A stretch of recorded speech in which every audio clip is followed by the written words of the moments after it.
Form में, तो 7 raise to m का लास्ट डिजिट क्या होगा? बोलो, 7 रेज टू m का लास्ट डिजिट क्या होगा? 7। नहीं 7 क्यों? 49 और 49, 993, नहीं सॉरी 1, फिर इसका 7 होगा और इसका 9 होगा और इसका 3 होगा, समझे? है ना? और similarly you can do it for n, जैसे अलग से लिख देता हूं, जरूरत नहीं है बट ठीक है लिख देता हूं। Similarly you can do it for n, okay ऐसे। तो क्या बन जाएगा n वाला यहाँ पे, n अगर ये वाले फॉर्मेट में, तो 7 रेज टू n का लास्ट डिजिट ये होगा। तो अब ऐसे सोचो, अगर m को आपने 4 के फॉर्म में लिया है तो उसका लास्ट डिजिट 1 है। अगर m 4 के फॉर्म में तो उसका लास्ट डिजिट 1 है, तो n का लास्ट डिजिट क्या होना पड़ेगा? 9। तो n को 4 के प्लस 2 लेना पड़ेगा। ये बात समझ आ रही है? तो 25 C1 ways in which m can be 4k form, whereas 25 C1 ways in which n can be 4k plus 2, yes or no? बोलो बच्चों, चलेगा? बोलो। तो 1, इसका 1 लिया तो उसका 9, इसका 9 लिया तो उसका 1, इसका 7 लिया तो उसका 3, इसका 3 लिया तो उसका 7। तो ये 4 समझा? जल्दी बताओ, तो वो कितना बन रहा है? 1/4। ठीक है, देख लो एक बार, कुछ ना समझाओ तो। 25 C1 का there are 25 numbers which are of the form 4k ना। Okay sir. और 1 से लेकर 100 में सब 25 25 25 है। जो 4k है, 4k प्लस 1 है, 4k प्लस 2 है, 4k प्लस 3, सब 25 25 25 है। ठीक है सर इंटू 4 एक बार समझो तो। अरे अभी मैंने क्या लिया, इसका 1 ले रहा हूं तो इसका 9 लेना पड़ेगा। तो एक केस ये हो गया 25 इंटू 25। अब ऐसे 4 केस बन गए ना, इसका 7 तो इसका 3, 25 इंटू 25, इसका 9, इसका 1, 25 25, बस डॉट डॉट डॉट। सर है ना? NS 100 इंटू 100 की होगा 100। और क्या होगा?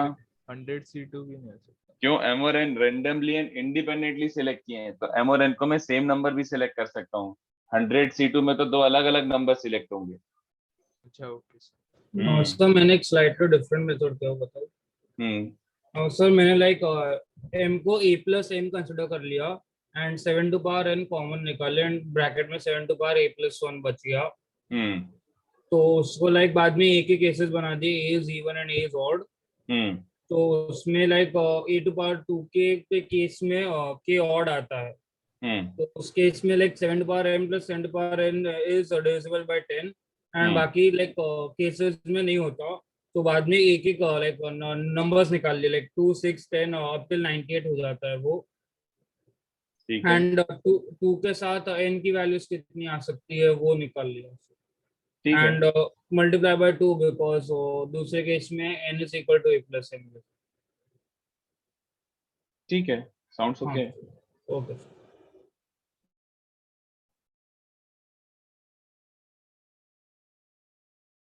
चलो, तो इसमें भी ध्यान से देखो, अगर आप ns देखने जाओगे तो वो तो इनफाइनाइट हो जाएगा। तो I am only concentrating on, नहीं, I am only concentrating on the last digit.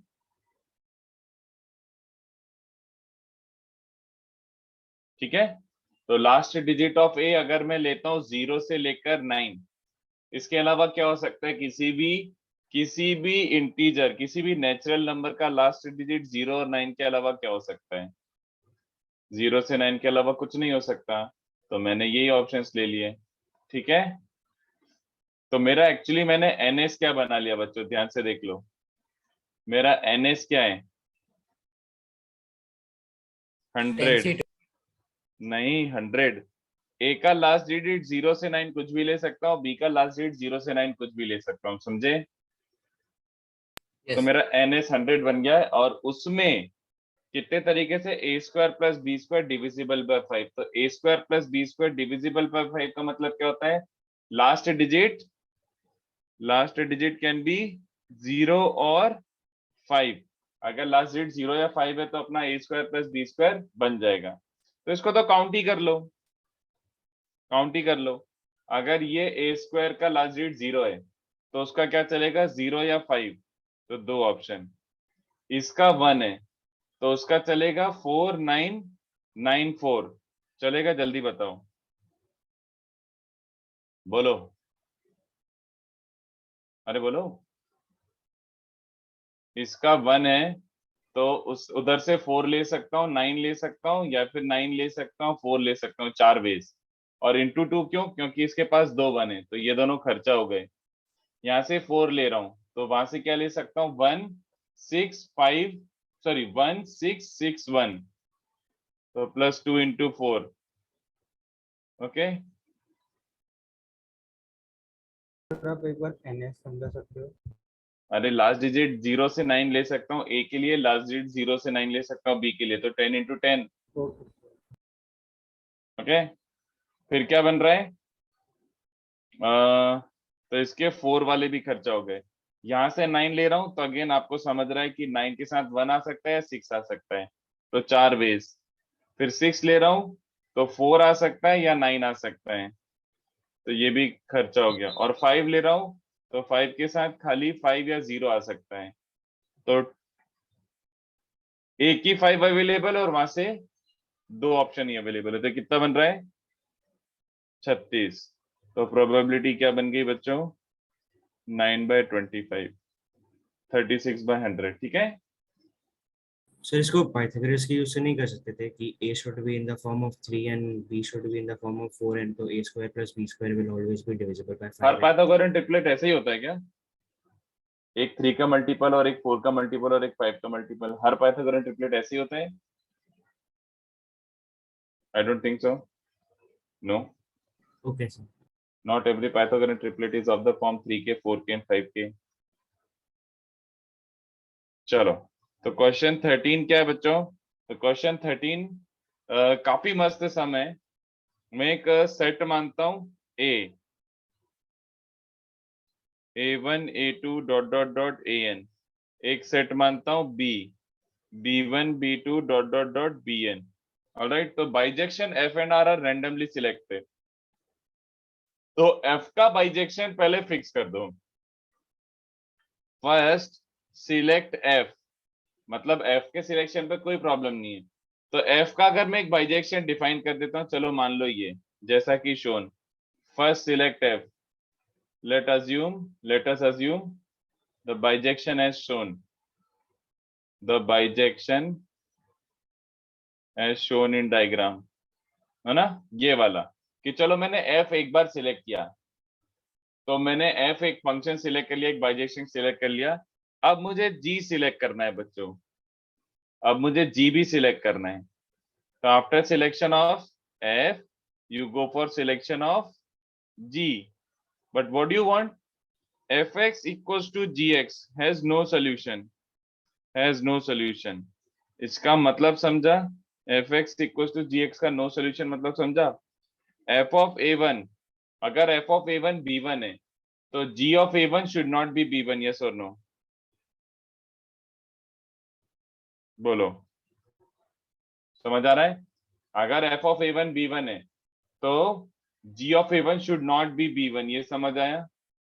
अगर वो b2 पे मैप्ड है तो ga2 should not be mapped at b2। बोलो क्या समझ आ रहा है इससे? अरेंजमेंट जैसा कुछ होगा क्या? बस और क्या, hence number of such g, ऐसे gx कितने बन सकते हैं, number of such gx is dn, और ns क्या हो जाएगा, n फैक्टोरियल। टोटल कितने बाइजेक्शन उठा सकते थे, टोटल कितने बाइजेक्शन उठा सकते थे, total gx bijection is n factorial, है ना, and number of such functions, number of such gx which is also any is dn। तो कितने बच्चों को समझ आ रहा है, that implies probability क्या बन रही है, बोलो, समझ आया, dn by n factorial and tending to infinity। Okay, तो dn का फॉर्मूला याद करो,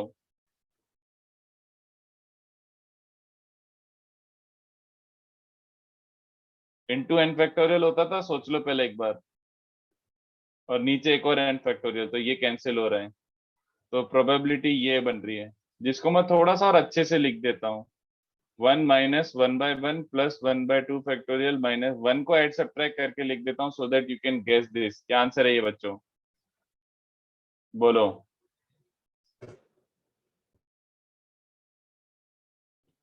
So 1 minus 1 by e. Very good, e की पावर -1।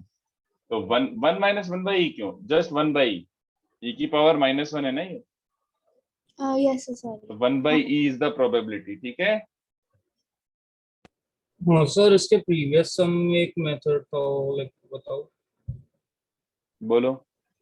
सर लाइक मैंने नंबर लाइक नंबर्स 1 to 5 में लाइक वेरीफाई किया, तो लाइक उसमें जो प्रोबेबिलिटी आएगा वही पूरे नंबर लाइन पे लाइक एक्सट्रापोलेट कर सकते हैं, राइट? 1 to 5 में हाँ सर। ठीक है, क्योंकि स्क्वायर्स हाँ का बिहेवियर 5 के बाद सेम है, हाँ सर, तो वैसे किया मैंने, लाइक 1 स्क्वायर ठीक है, को लाइक, हाँ वैसे। ओके, चलेगा, ओ थैंक यू सर। ठीक है। और क्वेश्चन 14, अरे यार बिल्कुल मन नहीं करने का, करूं क्या, बोरिंग। चलो, तो पहले तो सर हाँ, पिछले क्वेश्चन में एक बार वो एनएस समझा सकते हो? एन एस टोटल कितने N- फंक्शन है, 2 फंक्शन। नहीं, टोटल जीएक्स कितने हैं, पहले तूने एफ को तो फिक्स कर दिया, एफ की कोई सी भी एक मैपिंग ले ले, तेरे को ये इंश्योर करना है कि जीएक्स की मैपिंग ऐसी हो सच दैट कोई भी सोल्यूशन ना हो इस इक्वेशन का ना, तो एफ ऑफ ए1 जो है जी ऑफ ए1 वो नहीं होना चाहिए, नहीं तो A1 is a solution, yes sir. ऐसे करके डॉट डॉट डॉट, तो ये रहा तेरा जी पे रेस्ट्रिक्शन। तो टोटल कितने बाइजेक्शन बना सकता था तू जी from here to here n factorial, but no solution वाले कितने बाइजेक्शन है डीएन, तो DN by n factorial. Okay sir, समझ गया, थैंक चलो, तो एक्चुअली में ये 8x8 चेस बोर्ड है। अब इसमें ध्यान से देखो, if two queens take each other, if two queens है ना, if two queens take each other, तो queens take each other, do not take each other, तो do not take each other से बेटर क्या होगा, answer will be total minus take each other, चलेगा, total minus take each other, और probability क्या हो जाएगा, probability will be 1 minus take each other, probability of your event is 1 minus take each other, ठीक है। तो कितने तरीके से, अरे 0 इज द लास्ट डिजिट भाई, 0 नंबर नहीं है, the last digit of your, और मुझे वैसे होल नंबर्स देना था, I think I give natural number but whole numbers देना था, but it makes no difference, आप 1 से 0 ले सकते हो, 1 2 3 4 5 6 7 8 9 0, ये आप बना सकते हो, which is fine, not a problem. चलो, तो टेक ईच अदर, तो 1 माइनस टेक ईच अदर, तो नंबर एन ऑफ ई क्या हो रहा है, सॉरी एन ऑफ एस क्या बन रहा है, टेक ईच अदर की प्रोबेबिलिटी निकाल रहे हैं, टेक ईच अदर, तो टेक ईच अदर में आपका टोटल बेस कितना था, टेक ईच अदर के लिए 64 C2 हो जाएगा, किसी भी दो प्लेसेस पे आप रख सकते हो अपने क्वींस को, और एन ऑफ ई बार क्या बन रहा है, ये ई है नॉट टेक ईच अदर, तो E bar is take each other, तो कितने तरीके से देखें टेक ईच अदर, तो कितने बच्चों को समझा, 8 इंटू 8C2 समझा, जल्दी बोलो, पहले तो मतलब केसेस बना रहा हूँ, रुको, N of E bar horizontal line पे क्वींस टेक ईच अदर, तो इस वाली हॉरिजॉन्टल लाइन पे ले रहे तो 8C2 बेस इंटू 8 समझा, वर्टिकल लाइन पे दे टेक ईच अदर, तो 8C2 इंटू 8 समझा कि इस वाली वर्टिकल लाइन पे तो 8C2, बट ऐसे 8 वर्टिकल लाइंस हैं, उसके बाद या तो फिर डायगोनल पे देखें टी की चिदर, तो डायगोनल पे क्या क्या ले सकते हैं, एक तो मेन डायगोनल है, तो उसपे 8C2 इंटू 2 हो गया, ये वाली डायगोनल या फिर ये डायगोनल, उसके बाद ध्यान से देखो, ये डायगोनल पे ऑल्सो देखें टी की तरह 1 2 3 4 5 6 7, प्लस कितने बच्चों को समझा, 7C2, नहीं यहाँ से नहीं, यहाँ से लिखता हूँ, plus 7C2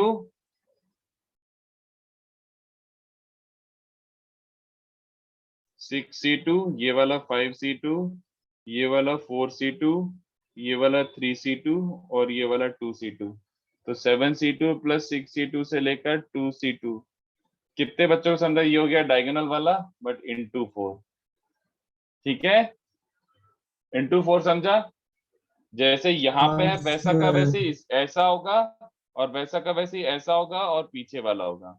there are 4 ways. ठीक है, which they can take each other diagonally, 4 ways। तो अपना आंसर क्या बन रहा है बच्चों? PE is 1 माइनस, ये वैल्यू आपको निकालनी पड़ेगी, 8c2 इंटू 18 प्लस 4 टाइम्स, इसको क्या लिख सकते हो? ये RCR से लेकर ये बन जाएगा 8c3 whole divided bye 64c2। ठीक है, बोलो। चलो, तो ये हो गए अपने बच्चों लास्ट लेक्चर के नोट्स। तो अब आगे बढ़ते हैं अपन। तो नेक्स्ट वाला पार्ट थोड़ा सा डिफरेंट है, तो सुनते जाना, अलग टाइप का क्वेश्चन है ये नेक्स्ट वाला। सॉरी, क्वेश्चन क्या होता हूँ, नेक्स्ट वाला पार्ट। तो ये हो गए पुराने लेक्चर के क्वेश्चन। तो लास्ट वाले काफी अच्छे क्वेश्चन थे एक्चुअली में। This thing is not very important from JEE's perspective, but इस पे एटलीस्ट अपन 1 घंटा तो स्पेंड कर ही सकते हैं, और एटलीस्ट 4-5 क्वेश्चन तो कर ही सकते हैं। ये कॉन्सेप्ट आपको पता होना चाहिए। जेई के पॉइंट ऑफ व्यू से बहुत कम इंपॉर्टेंस देता हूं मैं इसको। जेई पे बहुत टाइम से इस पे क्वेश्चन नहीं आया। ठीक है, but you should know geometric probability. तो ज्योमेट्रिक प्रोबेबिलिटी क्या होता है? ज्योमेट्रिक प्रोबेबिलिटी का मतलब ये नहीं होता कि अपन ज्योमेट्री, मतलब it's not like it has something to do with geometry, की ज्योमेट्री में प्रोबेबिलिटी निकाल रहे हैं, ऐसा कुछ नहीं है। It's just a concept, a tool to deal with problems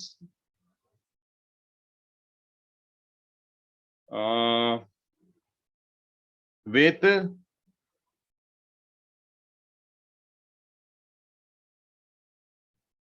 एक सेकंड, क्या बोलूं, प्रॉब्लम with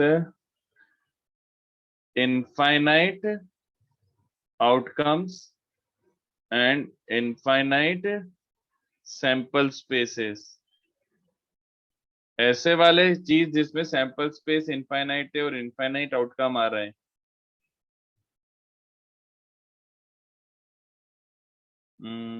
बाय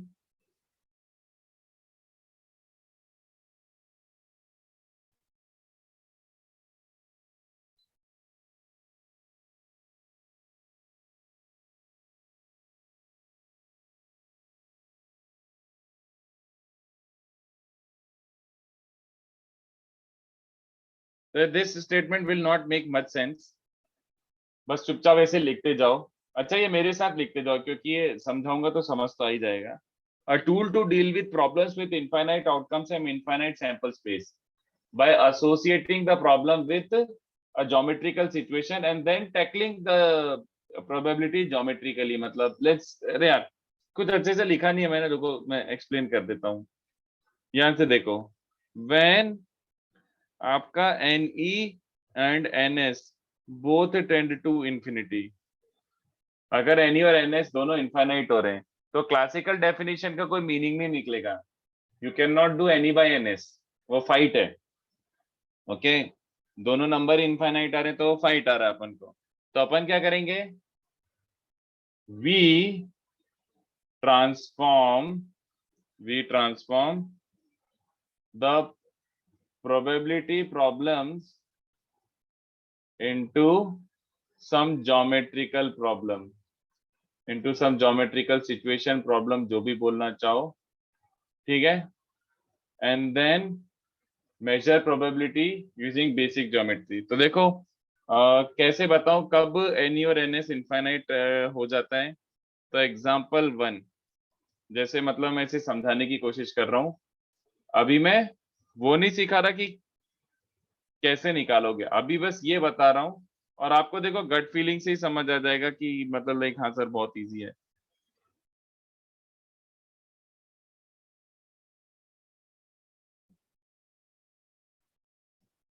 बहुत ही घटिया सर्कल बनाया है।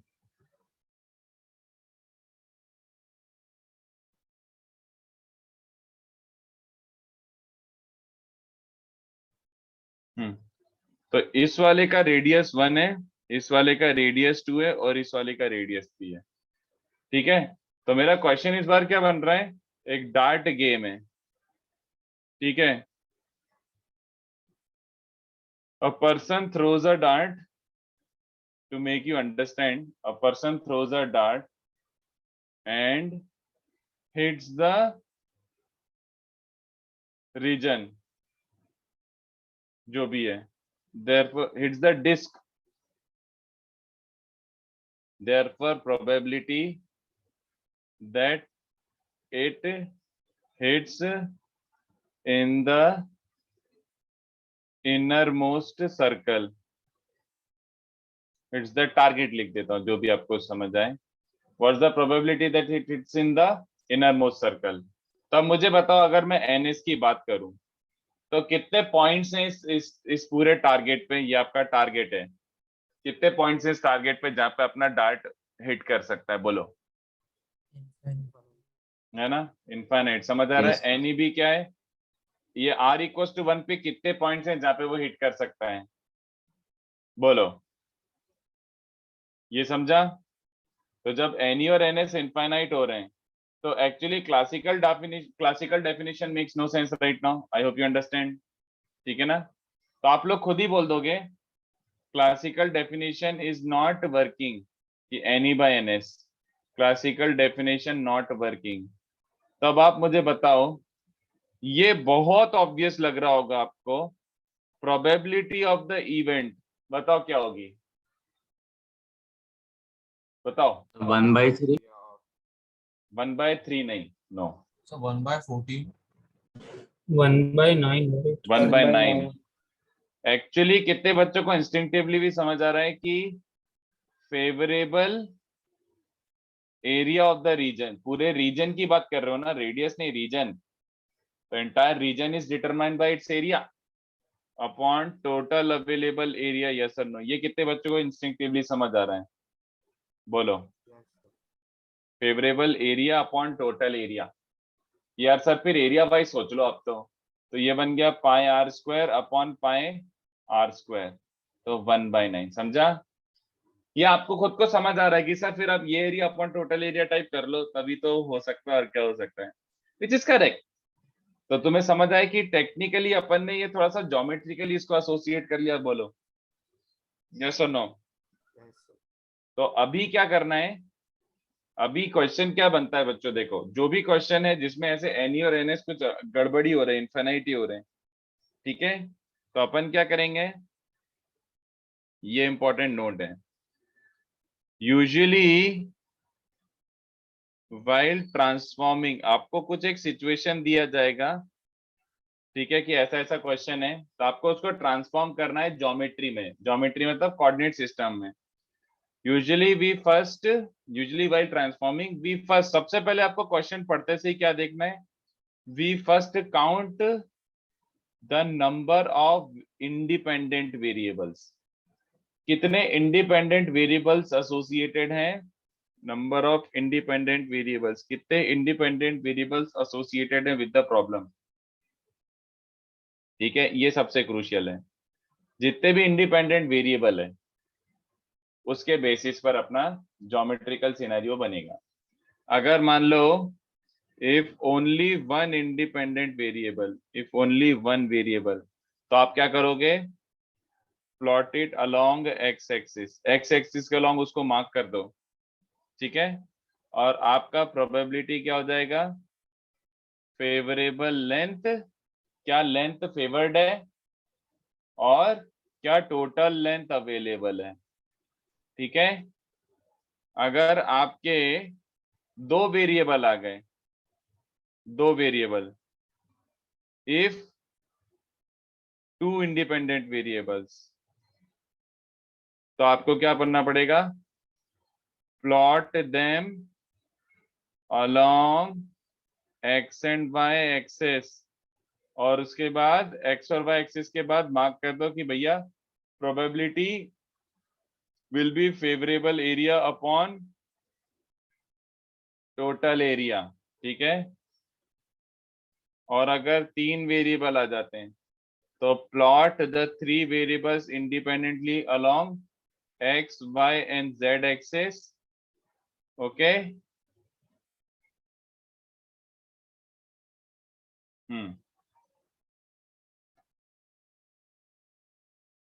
और ये हो जाएगा favourable volume upon total volume available, ये हो जाएगी प्रोबेबिलिटी। तो जैसे मैं आपको एक सिंपल सा एग्जांपल ही देता हूं, मैं प्रोबेबिलिटी नहीं निकलवा रहा, बस मैं ये सिनेरियो समझा रहा हूँ कि what do you mean by count the number of variables, और क्या हो जाएगा favourable length upon total length. ठीक है, तो चलो ध्यान से देखो, सोच के देखो, उसके बाद ये कॉपी कर लेना। रुको, ये मान लो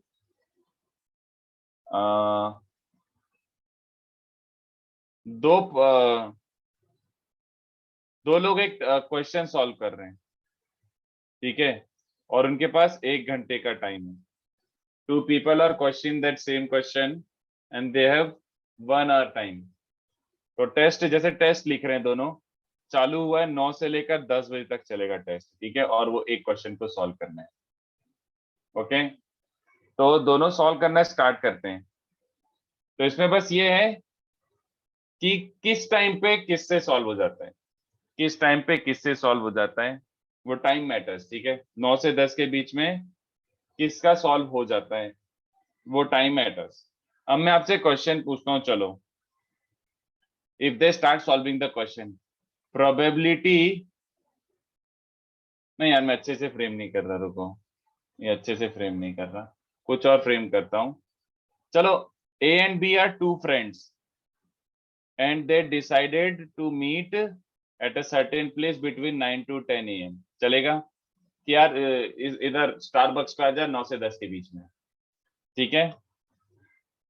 तो अब मुझे सोच के बताओ, ये सिनेरियो में ए और बी 2 लोग हैं, they decided to meet between 9 to 10 AM। Okay, तो मुझे बताओ इस प्रॉब्लम में, अब मैं ऐसे बोलता हूं, जैसे क्वेश्चन क्या फ्रेम करूंगा, probability that both arrive after 9:30, दोनों के दोनों 9:30 बजे के बाद ही है ना, ऐसा क्वेश्चन फ्रेम करता हूं। तो मुझे सोच के बताओ इस क्वेश्चन में कितने इंडिपेंडेंट वेरिएबल्स हैं, how many variables are there, बोलो, इस क्वेश्चन में कितने वेरिएबल्स इन्वॉल्व हैं, which दो things are वेरिएबल varying। और दोनों फ्रेंड्स का अराइवल टाइम। वेरी गुड, कितने बच्चों को समझा, 2 इंडिपेंडेंट वेरिएबल्स। तो दो इसमें वेरिएबल क्या है सर, टाइम ऑफ अराइवल, कि ए कब अराइव करेगा, बी कब अराइव करेगा, 9 से 10 के बीच में कभी भी अराइव कर सकते हैं। तो कितने बच्चों को काउंट हो रहा है कि सर इसमें 2 वेरिएबल हो गए, हाँ या ना? Yes sir. तो 2 वेरिएबल है, तो कितनी एक्सिस प्लॉट करूं, कितनी एक्सिस प्लॉट करूं, 2। ठीक है, ये ए हो गया और ये बी हो गया, ठीक है, बोलो। अब इसको मैं मार्क कर देता हूँ 0, 0 मतलब 9 बजे, और इसको मार्क कर देता हूँ 60, 60 मतलब 10 बजे। 10 बजे। तो समझ आ रहा है, ए यहाँ पे आता है, इसका मतलब क्या हुआ, ए 10 बजे आए, ये वाले पॉइंट का मतलब क्या है, ए 9 बजे आ गया। 9 बजे। सेम इंडिपेंडेंटली, इसलिए परपेंडिकुलर वाली लाइन लिए। कितने बच्चों को समझ रहा है, बी हो गया। तो कितने बच्चों को समझ आ रहा है, एक्चुअली में ए और बी मिला के अगर टाइम ऑफ अराइवल देखूं, तो जैसे अब जैसे ये वाले पॉइंट की बात करता हूं, तो ये वाला पॉइंट ए और बी दोनों के लिए क्या डिनोट कर रहा है, दोनों 10 बजे। दोनों 10 बजे आए। ये वाला पॉइंट क्या डिनोट कर रहा है, दोनों 9 बजे। समझ आ रहा है। तो 2 इंडिपेंडेंट वेरिएबल हैं, तो कितने बच्चों को समझ आ रहा है, टोटल एरिया ये हो गया, बोलो भाई लोग, ये टोटल एरिया समझा सबको। ऐसे आप ज्योमेट्रिकली ट्रांसफॉर्म करोगे, एंड देन क्वेश्चन के हिसाब से आप फिर देखोगे फेवरेबल एरिया कौन सा है, कौन सा एरिया फेवरेबल है कि दोनों के दोनों 9:30 के बाद अराइव करें, बोलो। दोनों 9:30 के बाद अराइव करें मतलब दोनों का 30 प्लस टाइम होना चाहिए, बोलो। तो फेवरेबल एरिया प्रोबेबिलिटी के हिसाब से कौन सा हो जाएगा, पीपल। सर आप वो 30 वाला स्क्वायर ड्रॉ करो तो उसके आउटसाइड हाँ, वेरी गुड। कितने बच्चों को समझा सर, थोड़ा समझ तो आया है आपके हिसाब से। फिर ये वाले सारे पॉइंट्स आपके 9:30 के अराइवल के बाद वाले को पॉइंट आउट कर रहे हैं। तो सबको समझा फेवरेबल रीजन कौन सा और टोटल रीजन कौन सा है, बोलो, थोड़ा आइडिया लगा। Sir, can you explain this again? क्या again, sir this favourable region था। ये 30,30 समझ रहे हैं? हाँ सर। तो ए भी 30 के बाद होना चाहिए, बी भी 30 के बाद होना चाहिए, तो ये रीजन बचा ना। दोनों का 30 प्लस होना चाहिए ना कोऑर्डिनेट। हाँ every sir. Coordinate corresponds to the time of arrival, तो दोनों कोऑर्डिनेट 30 से ऊपर होने चाहिए, एक्स कॉमा वाई। तो ये रीजन हो गया ना। यस। बस। तो टोटल एंड फेवरेबल, तो फेवरेबल अपॉन टोटल। ठीक है, तो ऐसे अपन ट्रांसफॉर्म करेंगे, तो आई hope you get the idea कि एन ई एन एस तो इनफाइनाइट है। आपको पता है कि यार दोनों फ्रेंड कब कब अराइव कर सकते हैं? इनफाइनाइट। 9 से 10 के बीच में टाइम ऑफ अराइवल कितना हो सकता है? इनफाइनाइट। तो there is no point in doing this by any by N S simple. इसको आपको ज्योमेट्रिकली ट्रांसफॉर्म करना पड़ेगा। चलेगा बच्चों?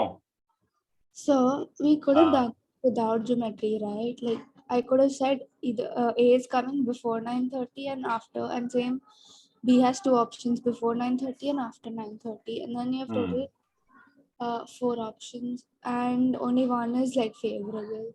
Okay okay, but do you think every problem will be done just by Oh, no, just by putting simple argument? नहीं ना, ये तो मैं no. आपको ऐसे एग्जांपल दे रहा था। Yes. Sometimes you can make argument, but like most of the time fail ही होगा आर्ग्यूमेंट, आप नहीं बोल पाओगे। तो इसीलिए अपन को ज्योमेट्रिकली सोचना पड़ेगा। ठीक है, Yes. चलो तो मैं थोड़े अब क्वेश्चन दूं। इसमें कुछ और पढ़ाने के लिए कुछ नहीं मेरे पास, बस ये आइडिया है, this is the idea. Okay, तो क्वेश्चन जब तक नहीं दूंगा तब तक मजा नहीं आएगा, तो क्वेश्चन देता हूँ। सर चलो सर वो हाँ, 3 अच्छा पॉइंट कॉपी लिखने का ना। करना, कॉपी करना बाकी, सॉरी सॉरी, छापो जल्दी से। स्टार्टिंग से ही छापना है ना वैसे तो, क्या पता, मैंने वैसे बोला था साथ में लिखने के लिए, बट बताओ। अबे लिखा है तो मानस साथ में ही सबका लिखा है एरिया सर। अलग अलग है ना, मानस सबका एरिया अलग अलग है ना, तो not all 3 regions are equally probable. अबे अब एक छोटा सा इतना सा रीजन है और एक इतना बड़ा रीजन है, तो 1/2 थोड़ी हो जाएगा। chances of hitting that bigger target is way higher than chances of hitting the smaller target. Sir ये पार्ट लिखा है, 3 पॉइंट दिखाई है। अच्छा ठीक है, ये लो देखो, किसी का तब भी नहीं लिखा ये सर इतना रहने दीजिए। हो गए।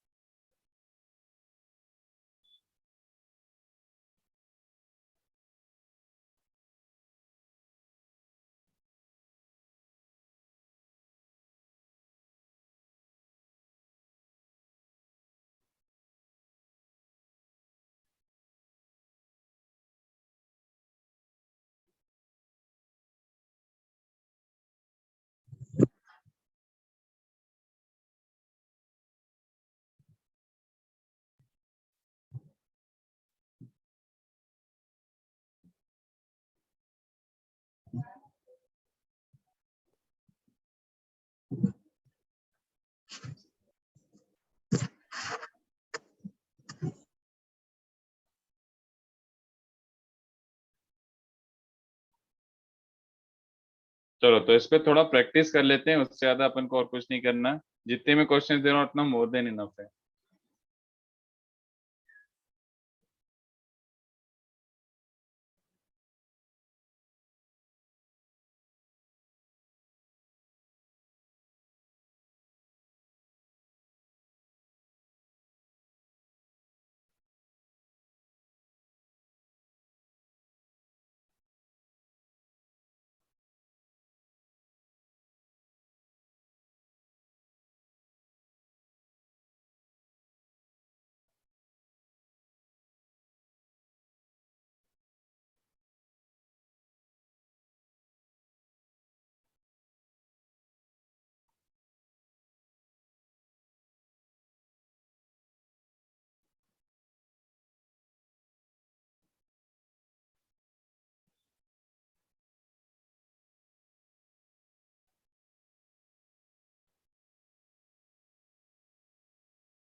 सर फर्स्ट क्वेश्चन थोड़ा ऊपर से करेंगे.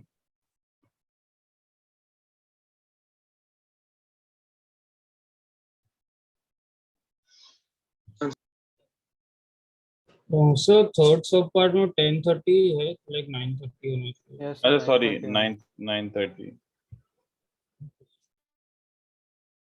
एक सेकंड फोटो खींच के डाल दो अपने ग्रुप पे। रुको मैं जूम इन कर लेता हूँ, थोड़ा ज्यादा छोटा हो रहा है फॉन्ट से। इसका फोटो खींच के जरा डालो ग्रुप पे।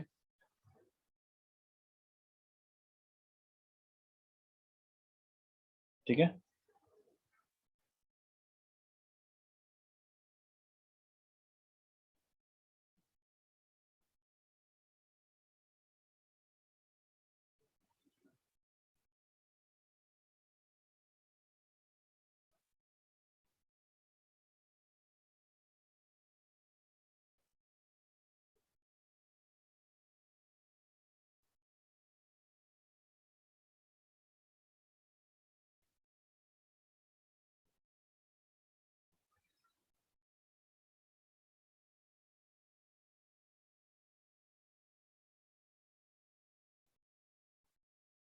मुझे क्या पता है जयशंकर।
चलो, हाँ शुतोष एंड प्रजस सही है। फर्स्ट वाला करूं तो कितने बच्चों समझा? d greater than equal to 0, तो डब्बा ग्रेटर देन इक्वल टू 0 होगा तो क्या बन रहा है रियल रूट्स के लिए? p square minus p plus 2 greater than equal to 0। इसका मतलब है p माइनस 2 इंटू p प्लस 1 should be greater than equal to 0। तो ये तो p तो 0 से 6 के बीच में, तो उसको कटाओ, p should be greater than equal to 2। तो प्रोबेबिलिटी क्या हो जाएगी बच्चों? प्रोबेबिलिटी इज फेवरेबल लेंथ, तो p को एज अ वेरिएबल असाइन करता हूँ लेंथ के अलोंग, क्योंकि सिंगल वेरिएबल है। तो टोटल लेंथ क्या हो सकती है उसकी? p can take anything from 0 to 6, तो टोटल लेंथ हो गई 6, और फेवरेबल लेंथ क्या है? 2 से 6, तो 2 से 6 मतलब 4, तो आंसर इज 2/3। चलेगा ना? Yes sir. काफी बबलू समय। सेकंड वाला शायद थोड़ा सा बेसिक इंटीग्रेशन लग जाए, सोचो सोचो। आंसर रेडिकल के फॉर्म में है। हाँ रूट में आएगा।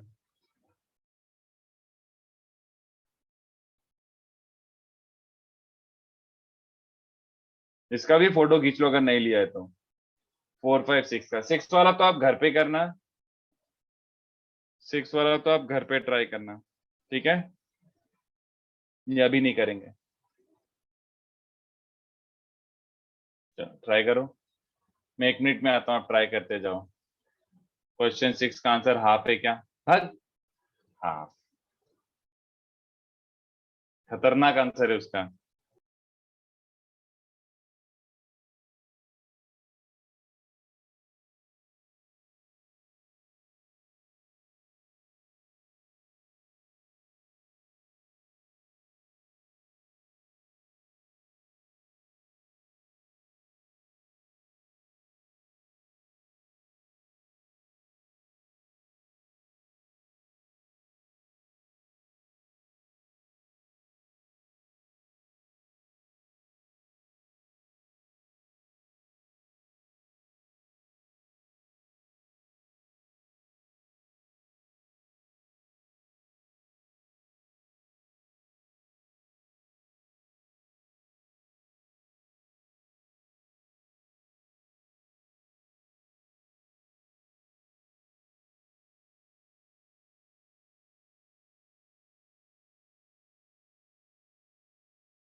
चलो सेकंड हो गया।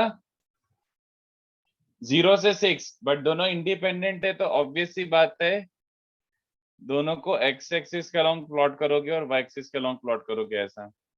तो दोनों 0 से 6 जा सकते हैं, तो सबको समझ गया। ये 6,0 है, ये 0,6 है। तो NS टोटल एरिया कितने बच्चों समझ रहा है कि 36 स्क्वायर यूनिट्स हो जाएगा। हाँ सर।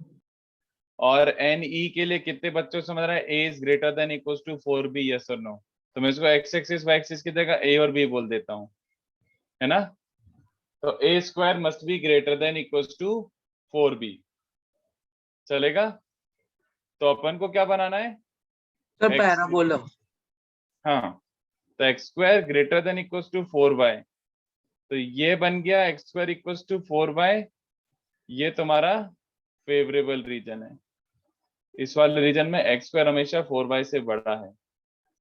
ठीक है, तो ये है x square equals to 4y।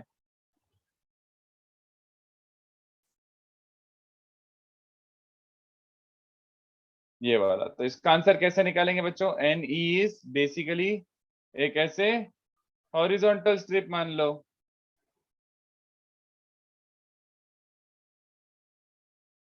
ये वाला कोऑर्डिनेट की जरूरत ही नहीं है मेरे हिसाब से। तो हॉरिजॉन्टल स्ट्रिप क्या हो जाएगा बच्चों? D of Y integration 0 to 6। Okay, क्या मिल रहा है? ये विड्थ कितनी है डी ऑफ वाई, और ये हाइट कितनी है? 6 माइनस ये वाला बन रहा है 2√y dy। चलेगा बच्चों? ये है, तो ये इंटीग्रेशन निकाल लो, मेरे को बिल्कुल मन नहीं कर रहा, ठीक है, इंटीग्रेशन निकाल लो। तो प्रोबेबिलिटी बन जाएगा NE/NS, ये जितना भी आ रहा है खुश रहो। 36 माइनस वट एवर, लाइक पता नहीं, ठीक है। थर्ड ट्राई करो। सर हम लोग ए स्क्वायर और 4b को वेरिएबल्स लेकर प्लॉट नहीं कर सकते थे? क्यों नहीं कर सकते थे? वही तो बात हो गई, प्लॉट करना, वही तो किया है एग्जैक्टली। प्रोफेसर हमको तो सिर्फ x greater than equal to y वाला रीजन निकालना होगा ना, तो उसमें इंटीग्रेशन करने की जरूरत नहीं होगी हमको। क्यों क्यों क्यों भाई साहब, a is greater than equals to 4b है ना रियल रूट्स के लिए, तो 4 कहाँ गया? हाँ सर, नहीं ए स्क्वायर और 4b को मैंने x एंड y एक्सिस दिया सर। तो 4b को कहाँ तक प्लॉट करेगा? Sir 0 to 24। ठीक है, तो उसका एरिया निकाल ले, वही बात हो गई। अच्छा okay sir. That won't work, right, sir? तो Because उससे गलत आंसर आता है। x-axis will it will vary differently than like linear नहीं है ना variation.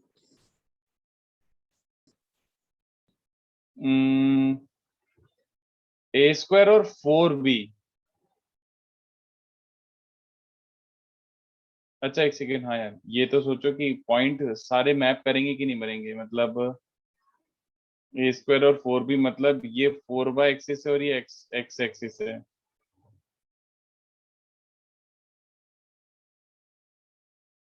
तो इसमें y 0 से 6 जा सकता है, तो 24 और 6 हो जाएगा। तो X square greater than equals to, नहीं कुछ मीनिंग नहीं निकल रहा है, x square greater than equals to 4y, मतलब basically X square greater than equals to y बन गया यहाँ पे। सर वो बोल रहा है एक्स एक्सिस को ए स्क्वायर लेंगे। अबे भाग, डिग्री चेंज कर दिया। अच्छा, एक एक्सिस को एक्स स्क्वायर ही लेंगे, ऐसे थोड़ी होता है। एक्स स्क्वायर एक्सिस क्या होता है? ओके सर, गॉट मैं। वो तो गलती है, मेरे को लगा कि इसको 4y को मैप कर रहे थे, ऐसा मतलब अलोंग अ लाइन। चलो sir, would it have made any difference if condition was just a square greater than 4b? तभी एरिया तो सेम आता है ना। ऑब्वियसली प्रोबेबिलिटी सेम ही बात होती है ना। a square equals to 4b का कितना चांसेस है? 0 चांस है a स्क्वायर 4b के बराबर बन जाए। सर जीरो कैसे? नेक्स्ट क्वेश्चन में जो आ रहा है ना, उसमें और इजीली डिस्कस हो जाएगा क्वेश्चन 3 में, ठीक है। क्वेश्चन 3 में कौन सा वाला पार्ट है, इस वाले पे अपन आर्ग्यू करते हैं, ठीक है, इसमें ज्यादा अच्छे से समझ आ जाएगा। चलो क्वेश्चन 3 ट्राई करो। आई थिंक आपको वो तो मिल ही गया, आपका डायग्राम। फर्स्ट पार्ट का आंसर हाफ होगा। वो तो आप इसमें 2-3 का आंसर तो ऐसे लॉजिकली भी दे सकते हो, बट सबका नहीं। आने वाले 4th क्वेश्चन में फाइट होगी, 5th क्वेश्चन में भी फाइट होगी, 6th क्वेश्चन में भी थोड़ी फाइट होगी। तो इसलिए मैं तो बोलूंगा आप इसको ज्योमेट्रिकल प्रोबेबिलिटी से ही निकालो।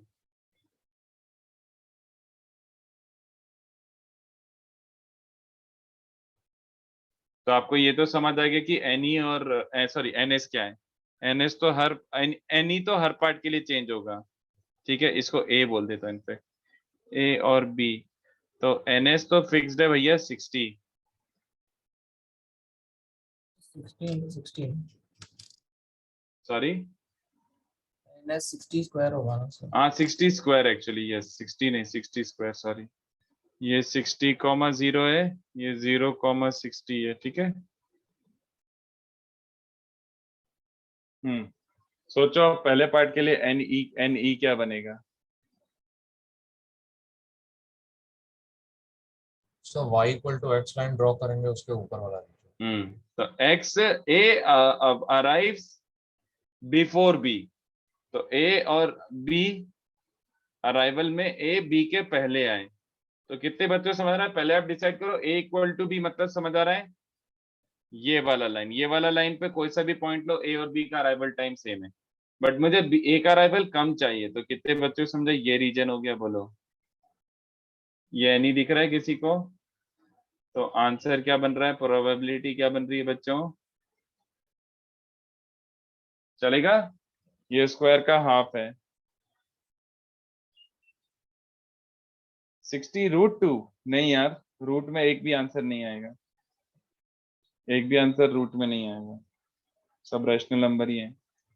A and B arrive at the same time, चलो बताओ, A and B arrive at the same time, A and B arrive at the same time, मतलब ये सर लाइन, जीरो तो जीरो प्रोबेबिलिटी क्या बन रही है Zero. बच्चों? 0। क्यों sir area of line zero हो जाएगा। 0 होता है? अब आपको ऐसे फिर लॉजिक एकदम से लगेगा ना सर ऐसे कैसे, रियली प्रोबेबिलिटी 0 है, क्या दोनों सेम टाइम पे अराइव नहीं कर सकते हैं? बोलो। Yes, they cannot arrive at the same time. Do you understand same time is a hypothetical concept? Bolo. Do you understand same time is a hypothetical concept? What is same Yes, sir. time? The You same understand? time down to the most minute definition of time. So Right, that's exactly. not possible. वो possible ही नहीं है, right? And even या if फिर अगर possible, not एक ही है measurable. तो हाँ, वो एक पॉइंट आउट ऑफ इनफाइनाइट में से, तो 1/इनफाइनाइट 0 वो सही है। मतलब आप उसमें हमेशा कट कर सकते हो ना कि यार ये दोनों के बीच में 1 सेकंड का गैप था, मिली सेकंड का, माइक्रो सेकंड का, नैनो सेकंड का, डिक्चिक डिक्चिक डिक्चिक डिक्चिक, सेम टाइम का कोई कॉन्सेप्ट ही नहीं है। ऑलराइट, तो वो सही है। आई hope you understand that. Third वाला प्रोबेबिलिटी, 2 मिनट रुकेंगे। Okay. But sir, it won't be exactly 1 point out of infinite points. It would be infinite points of from an even greater infinity of points. तो 1/infinity क्या होता है? What is 1/infinity then? Zero, sir. But बस sir, तो मुझे फिर लगा 1/infinity में आप बोल रहे थे कि एक ही possible point है उसमें से, and then there are infinite different permutations. नहीं, out of infinite different permutations there is only one point जिसको आप बोल सकते हो कि ये सेम है, तो 1/एब्सोल्यूट इंफिनिटी हो जाएगा, वो 0 ही है। बात सही है वो, technically they can not. Infinite points है ना? हाँ सर, वही मैं कह रहा अरे हूँ तो कि इंफिनिटी अपॉन इंफिनिटी स्क्वायर, क्या बे यार, क्या मतलब, शर्म करो थोड़ी सी, जबरदस्ती आर्ग्यू कर रहे हो, तुम्हें समझ आ चुका है फिर भी आर्ग्यू करोगे। बस इंफिनिटी अपॉन इंफिनिटी स्क्वायर कर ले, बस। एरिया में इनफाइनाइट स्क्वायर पॉइंट्स हैं।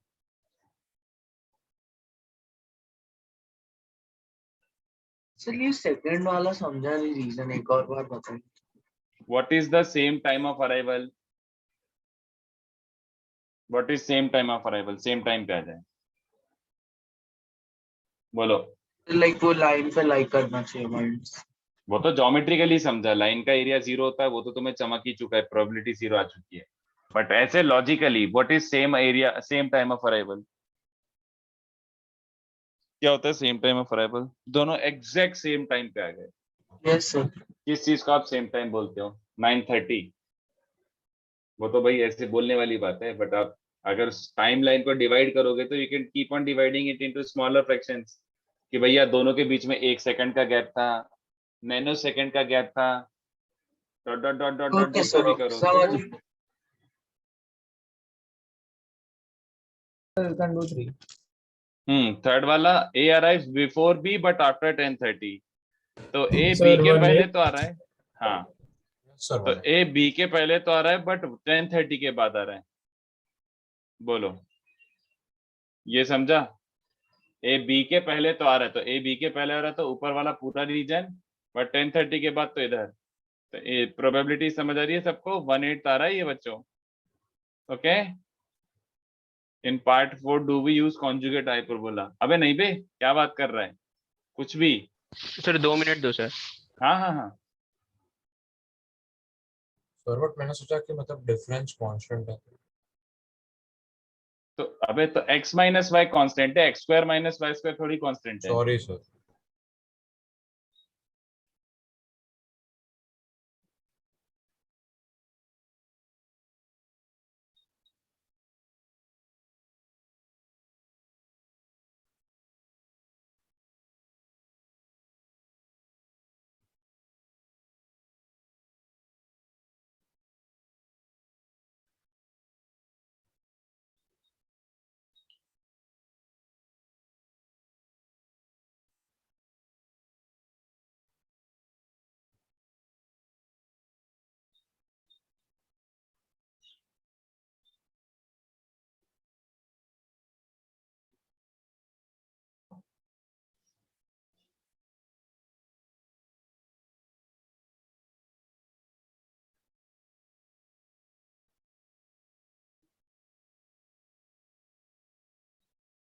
हो गया। टेक्निकली ये रीजन बनाने की नहीं बताओ। Yes sir. बस तो ये रीजन प्लॉट करना आता है, कर लेंगे। एक बार बनाओ x minus y equals to 15, एक बार बनाओ x minus y equals to 15। Okay, तो ये बन गया x minus y equals to, अरे बाप रे, x minus y equals to 15 ऐसा कुछ बन जाएगा। और एक बार बनाओ x minus y equals to minus 15। समझ आ रहा है? बोलो। तो इन दोनों के बीच में ये वाला रीजन चलेगा। तो ये अगर x minus y equals to 15 वाली लाइन को देखूं अगर मैं ध्यान से, तो ये पॉइंट क्या बन रहा है बच्चों? 45, सॉरी 60,45 समझ आ रहा है? बोलो। और ये वाला है 15,0। सिमिलरली है 0,15 और ये है 45,60। चलेगा।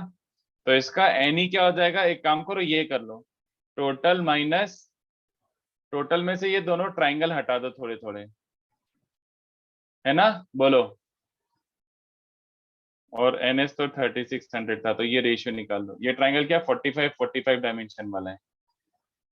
ये 45 हाइट है, ये भी 45 हाइट है, तो हाफ इंटू 45 स्क्वायर और 2 टाइम्स। ठीक है बच्चों, देख लो क्या आंसर आ रहा है। चलेगा।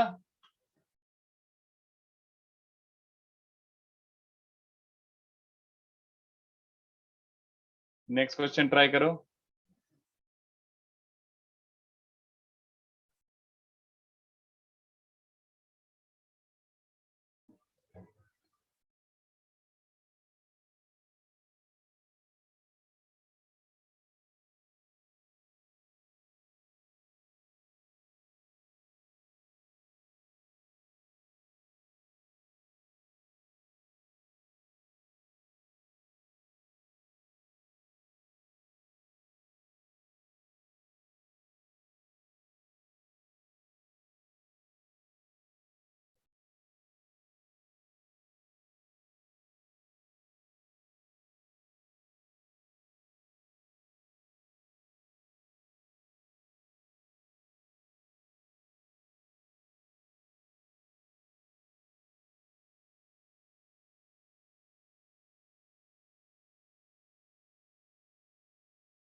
हाँ प्रजेश सही है, फोर्थ पार्ट करके बताओ फिर।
नेक्स्ट आ गया।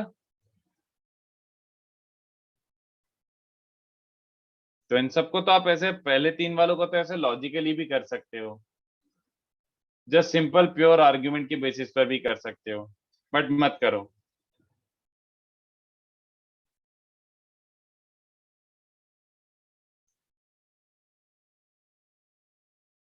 मुझे तो सोच के बताओ, आपको प्योर इससे करना है, ज्योमेट्रिकल प्रोबेबिलिटी से करना है, तो पहले सोच लो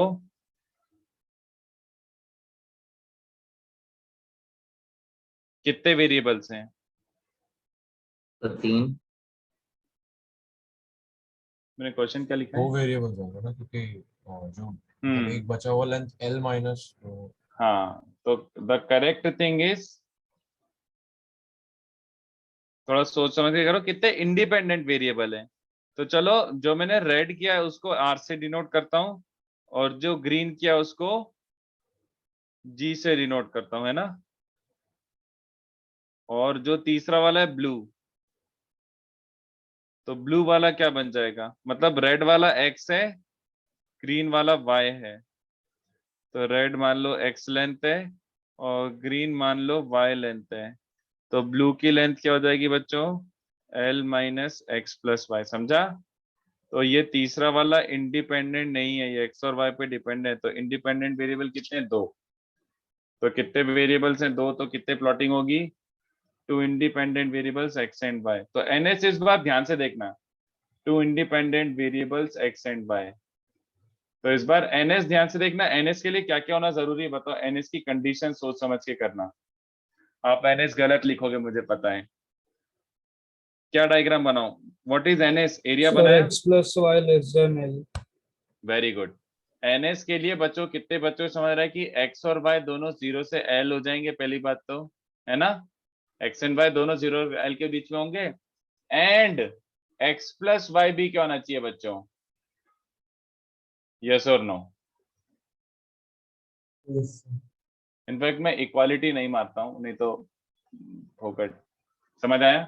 X प्लस वाई भी 0 से L के बीच में होना चाहिए, कि इन दोनों का जो डिस्टेंस है वो भी L से छोटा होना चाहिए, अदरवाइज गड़बड़ हो जाएगा। तो टेक्निकली आपका जब डायग्राम बना रहे हो, तो डायग्राम कितने बच्चों समझा, NS ये है बच्चों, ये आपका सैंपल स्पेस है। और याद रखना, आपका इवेंट सैंपल स्पेस के बाहर नहीं हो सकता, तो जो भी होगा वो सैंपल स्पेस के अंदर ही लेना। ये समझा किसी को, ये NS है बच्चों, दिस एरिया इज NS।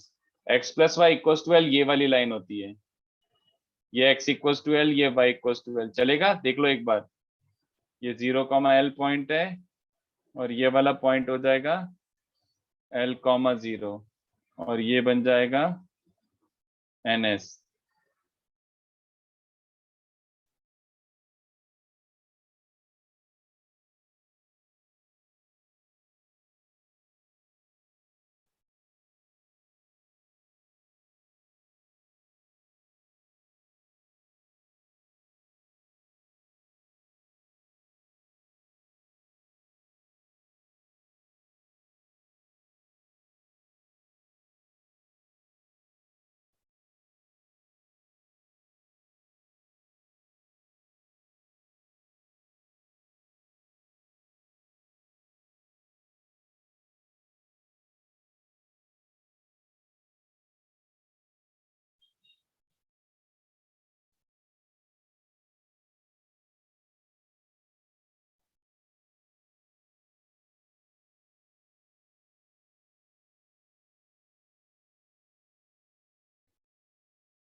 सो तो फर्स्ट वाले का आंसर हाफ होगा। फर्स्ट वाले का आंसर हाफ होगा, क्या दिया हुआ है question, red longer than green, वो तो एनीवे लॉजिकली भी हाफ ही था, या तो रेड लॉन्गर होगा या ग्रीन लॉन्गर होगा, इक्वली प्रोबेबल बात है दोनों, है ना।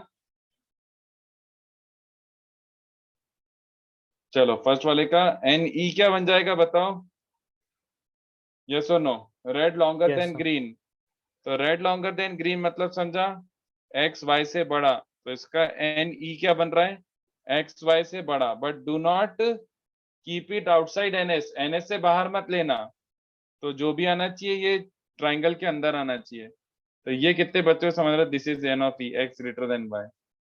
तो प्रोबेबिलिटी समझ गई, हाफ आ रही है, बोलो प्रोबेबिलिटी हाफ दिख गया, यस बस खत्म। नेक्स्ट ट्राई करो। सर आपने एनएस कैसे निकाला मुझसे बताएंगे? ये 3 कंडीशंस लिखी ना, जब आपने इसको एक्स वाई असाइन करा है, तो रेड का लेंथ एक्स है, ग्रीन का लेंथ वाई और ब्लू का length L minus x plus y है। तो एक्स भी 0 से एल होना चाहिए ऑब्वियसली, वाई भी 0 से एल होना चाहिए ऑब्वियसली, बट जो तीसरा वाला है L minus x plus y वो भी 0 से एल होना चाहिए ना। बेसिकली जो एक्स प्लस वाई का लेंथ है, एक्स प्लस वाई का लेंथ एल से एक्सीड नहीं होना चाहिए, है ना। Yes sir. X plus y less than L, तो एक्स और वाई एल एल तो ये square, but x plus y less than L मतलब ये वाला triangle, x plus y equal to L बना के उसको अंदर वाला रीजन।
सेकंड वाला सर दो कंडीशंस होंगी ना इसमें। रेड लॉन्गेस्ट, तो रेड लॉन्गेस्ट के लिए मतलब क्या हो जाएगा, एक second, x greater than y and x greater than minus x plus. Red longest मतलब x is greater than y and x is greater than L minus x plus y. तो ये बेसिकली क्या बन रहा है, और ये वाला बन रहा है 2x plus y is greater than L, है ना।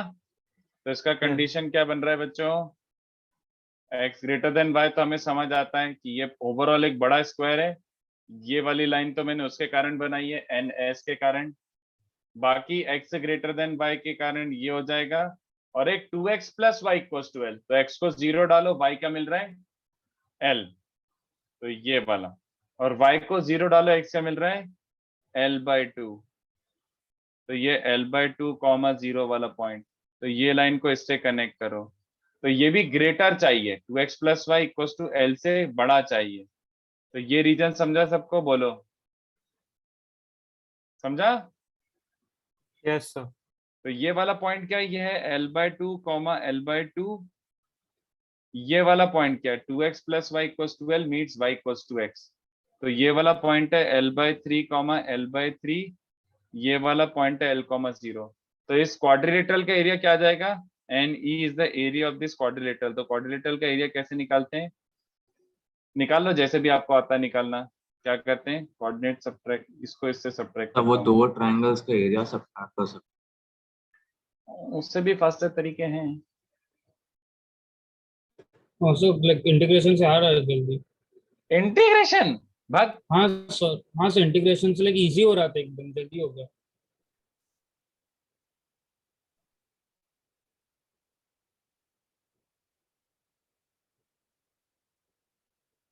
अभी मैंने सेकंड पार्टी कर रहा हूँ ना, हाँ।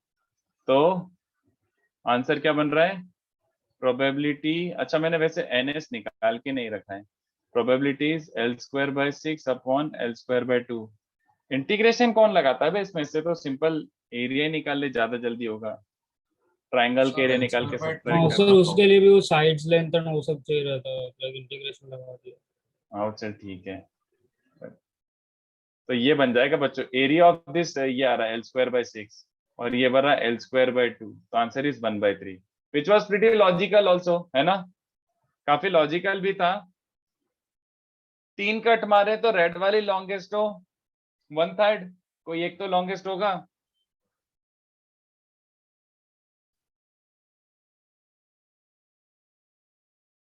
नहीं, थर्ड के लिए कुछ और आएगा। थर्ड का लॉजिकली सोच लो ना, लॉजिकली तो आपको पता ही है, यही ऑर्डर में हो।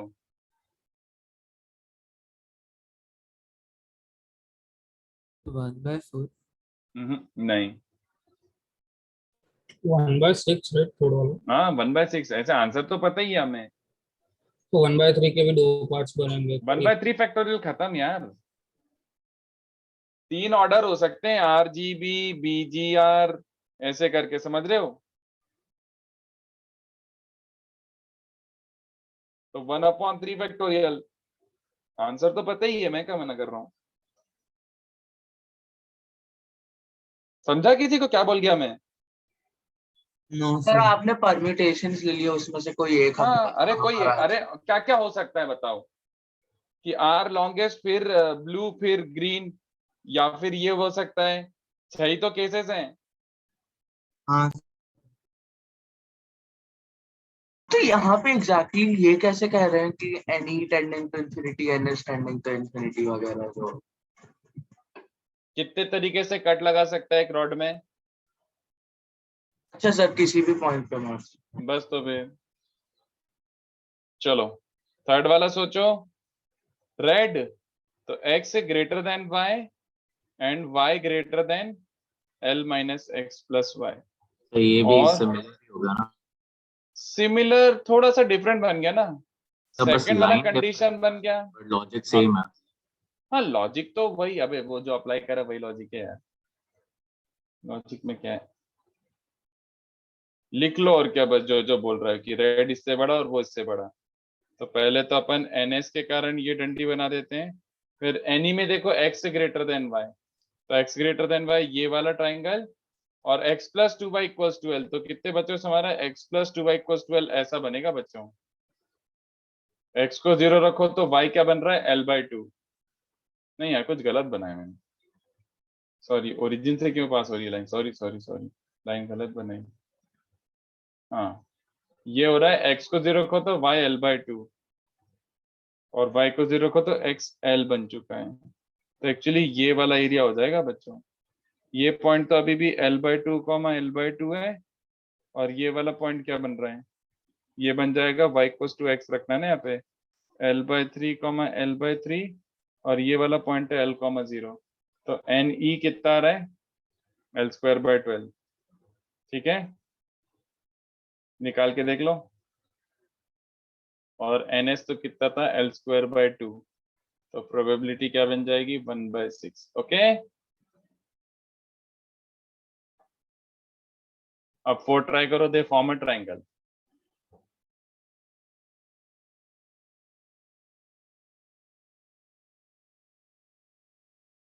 सर इसमें ट्रायंगल इनइक्वालिटी लगाएंगे। लगाओ।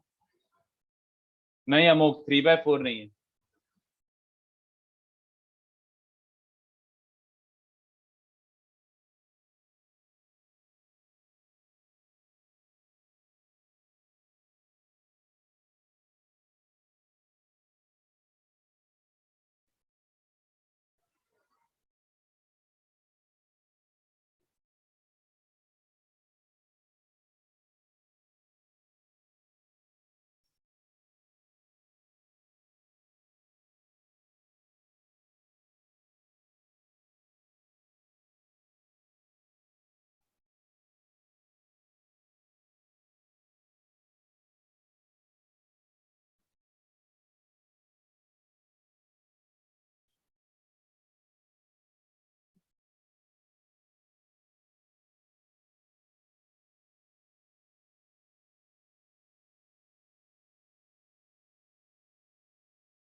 So 1/4 है आंसर। Okay sir.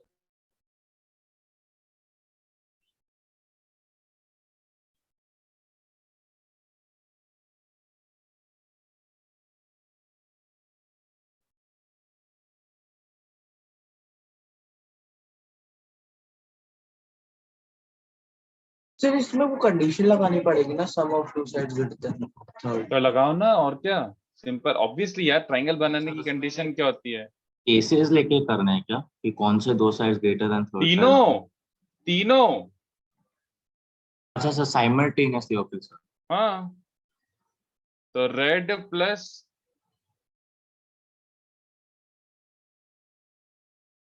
ये भी ट्रू होना चाहिए, and x plus L minus x plus y ये भी ट्रू होना चाहिए, and y plus L minus x plus y ये भी ट्रू होना चाहिए। तो इससे मिल रहा है x plus y L by two से बड़ा, and y L by two से छोटा, x एल बाय टू से छोटा। तो ओवरऑल रीजन क्या बन रहा है बच्चों? ये बन गया आपका NS, और उसके बाद x plus y equal to L by to.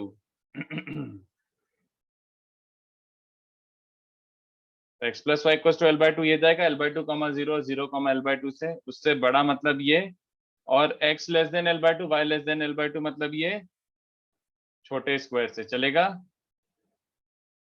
तो x less than y less than this, तो ये स्क्वायर बट इससे बड़ा। तो सबको दिख गया NE बाय NS क्या बन रहा है? साफ दिख रहा है, ये चार एकदम कॉन्ग्रुएंट ट्राइंगल बन रहे हैं।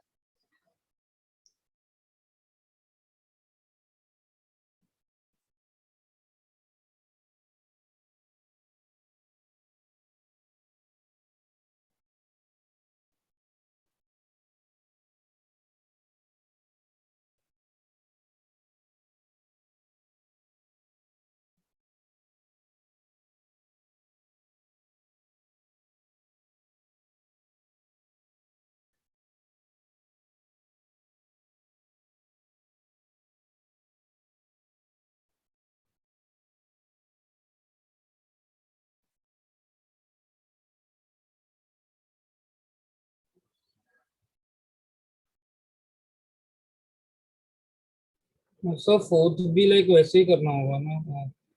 जैसे आपको अच्छा सॉरी लगे फिफ्थ वाला, आई मीन फिफ्थ वाला। करो, ट्राई करो, ट्राई करो।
नहीं प्रजस, नो।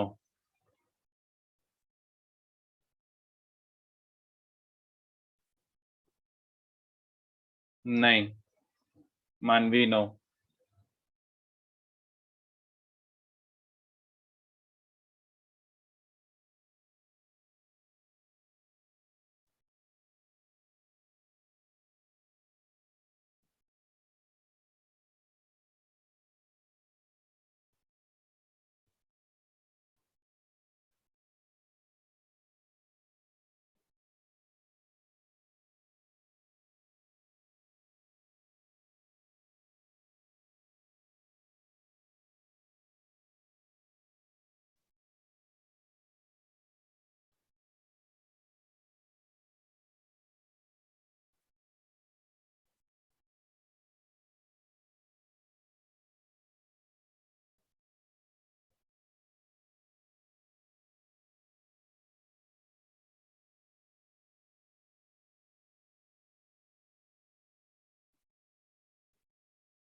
चलो क्या करेंगे बताओ।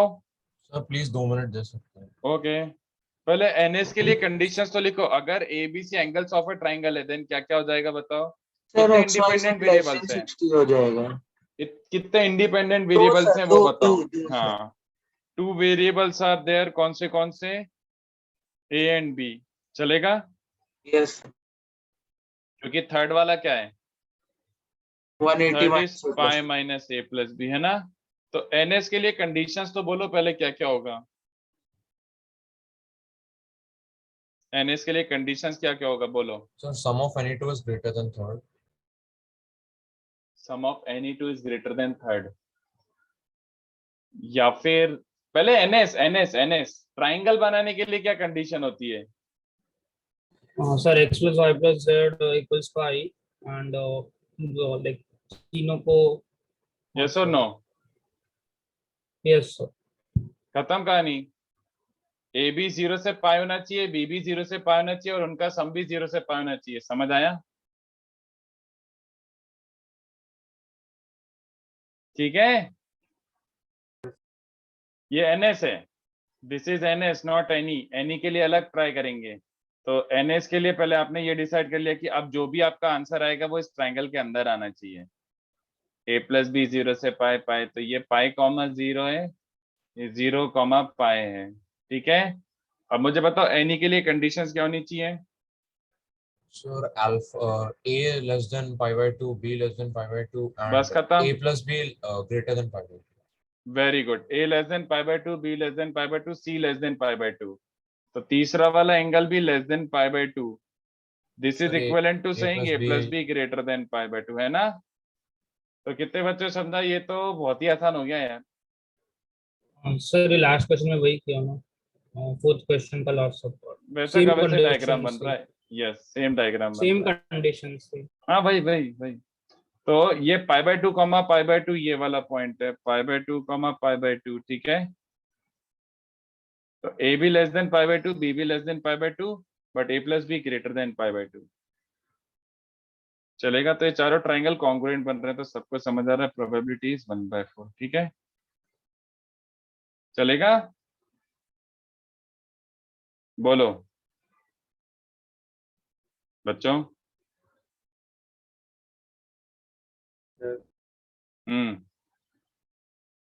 सर मैंने एक लॉजिक यूज किया था कि एक केस होगा कि ए ऑब्ट्यूज है, बी सी अक्यूट है, फिर बी ऑब्ट्यूज है, ए सी अक्यूट है, ए एंड सी। तो ऐसे 3 cases and then A B C तीनों अक्यूट है।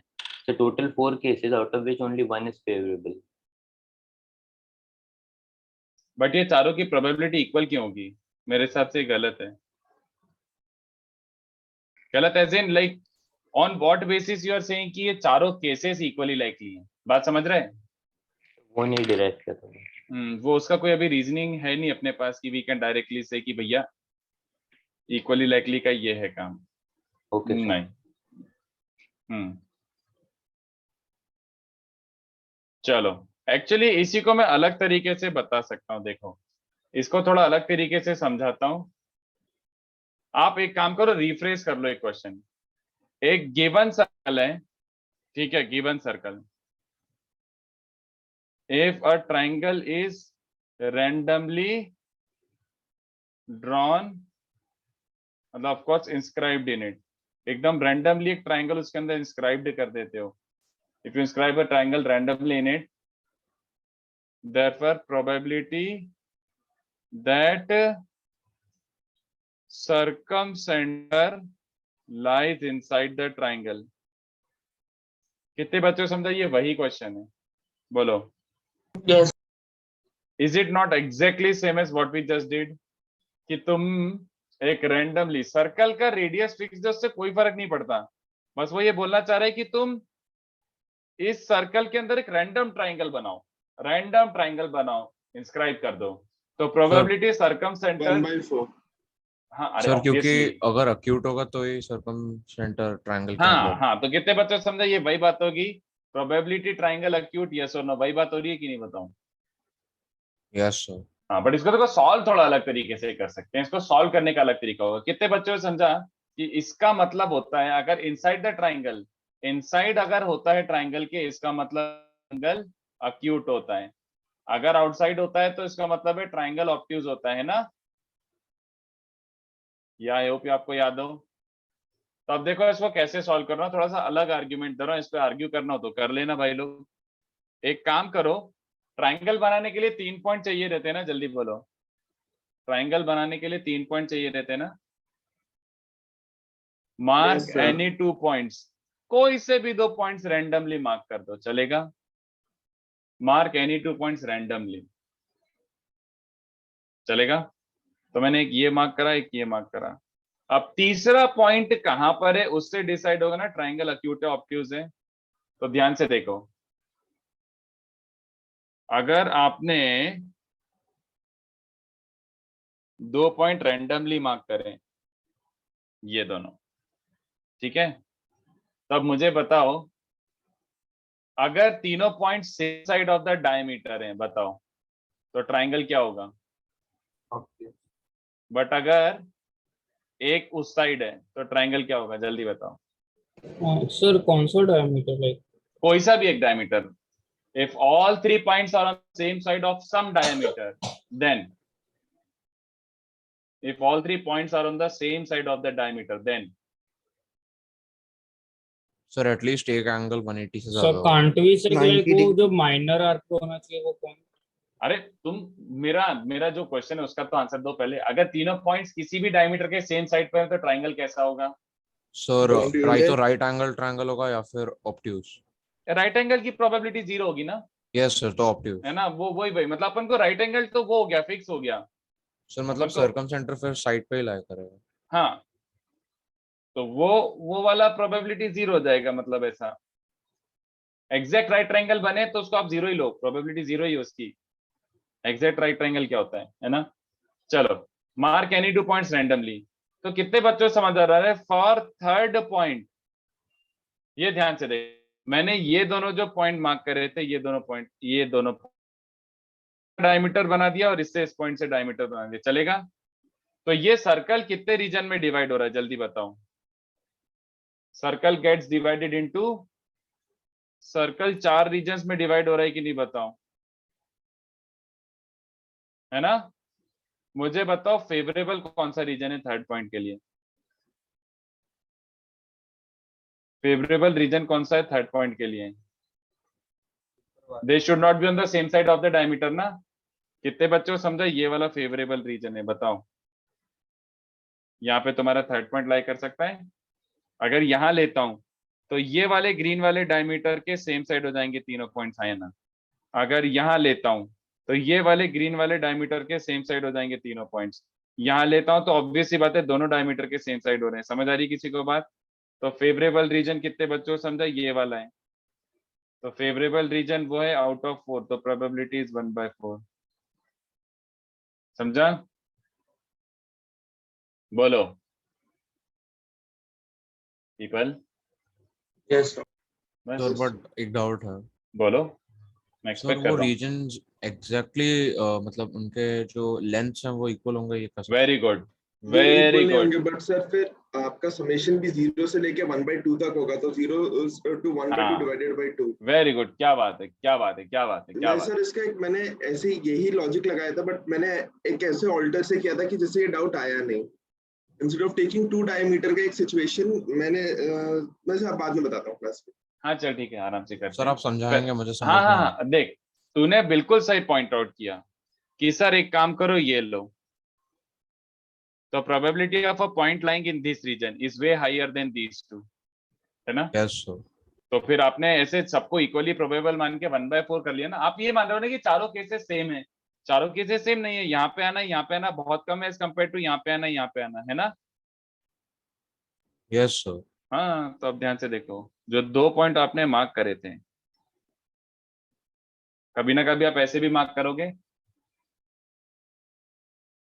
सर तो मतलब टोटलिटी में इवनली डिस्ट्रीब्यूट होगा। Exactly, yes. उसका एक काउंटर केस है, तो दोनों का सम मिला के वो बात बराबर हो जाएगी। बात समझ आया अच्छे से।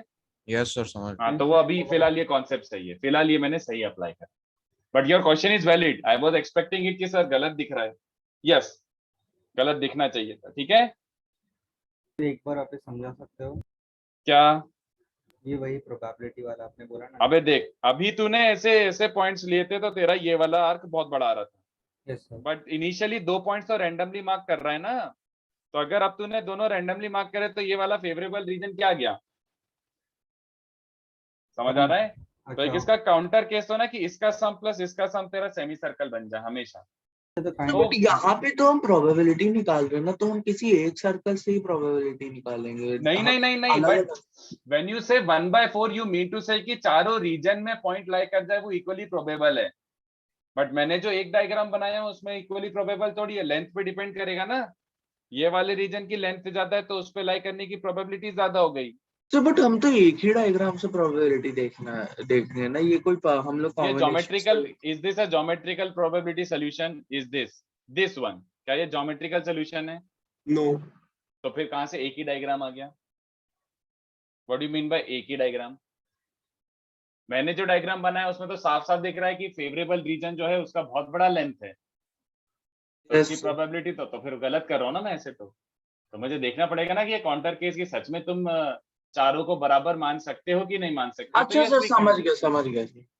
तो लाइक वो सारे केसेस का एवरेज हमको इक्वल रीजन ही दे रहा है ना? एग्जैक्टली, एवरेज लेंगे तो वो सही है, क्योंकि इनिशियली 2 पॉइंट्स रैंडमली मार्क किए ना, तो तुमने अभी दूर दूर मार्क किए हैं तो ये वाले का रीजन बड़ा आ रहा है, बट जब इनको पास पास मार्क करोगे तो छोटा रीजन बन जाएगा, तो ऑन एन एवरेज वो चारों बराबर रीजन। तो मतलब ये किसी एक डायग्राम का प्रोबेबिलिटी नहीं, हमने सारे पॉसिबल केसेस पर। Okay sir. यस।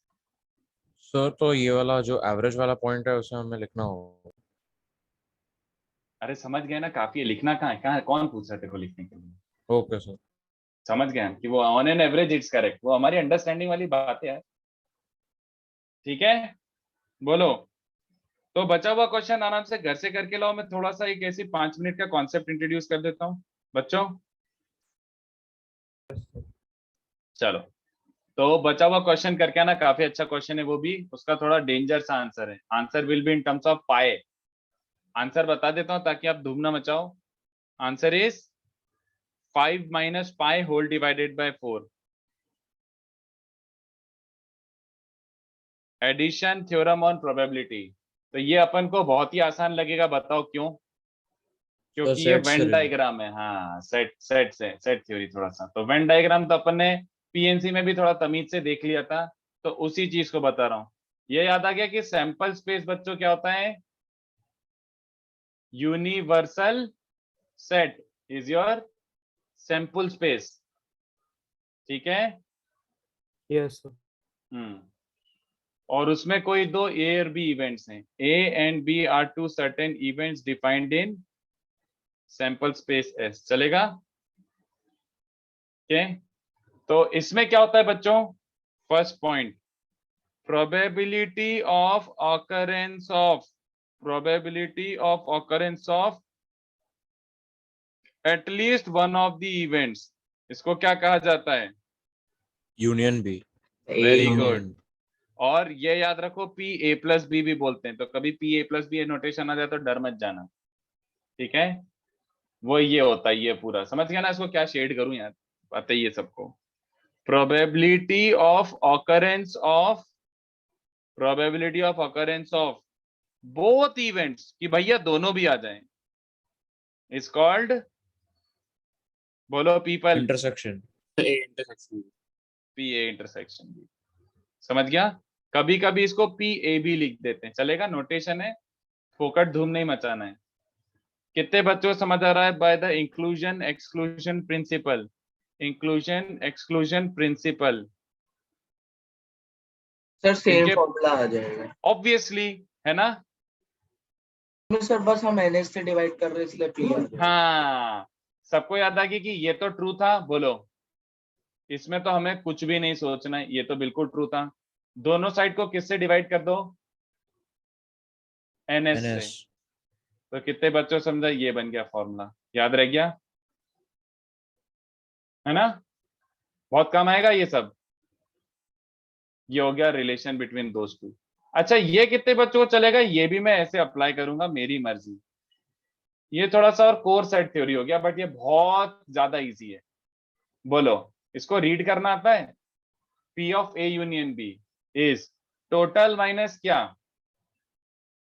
ए बार इंटरसेक्शन बार, ए बार इंटरसेक्शन बी बार, मतलब ए के भी बाहर बी के भी बाहर। ओके, सर ये तो डिमॉर्गन ए से के कर भी सकते बाहर हैं। एंड बी के भी बाहर, तो ए के भी बाहर एंड बी के भी बाहर, मतलब बाहर वाले रीजन समझ आ रहा है सबको? बोलो। कॉम्प्लीमेंट्री टाइप हो गया ना। हाँ एग्जैक्टली। तो टोटल में से बाहर वाला रीजन कटाओगे तो क्या बचेगा? अंदर वाले रीजन। कितने बच्चों को समझ रहा है? ऐसे भी लिख सकते हो। बोलो पीपल, पीपल। यस सर, ये कल ही पढ़ा है सर। सर हाँ सर, डिमॉर्गन से है ना ये तो। अच्छा, कल कहाँ पे पढ़ाई है?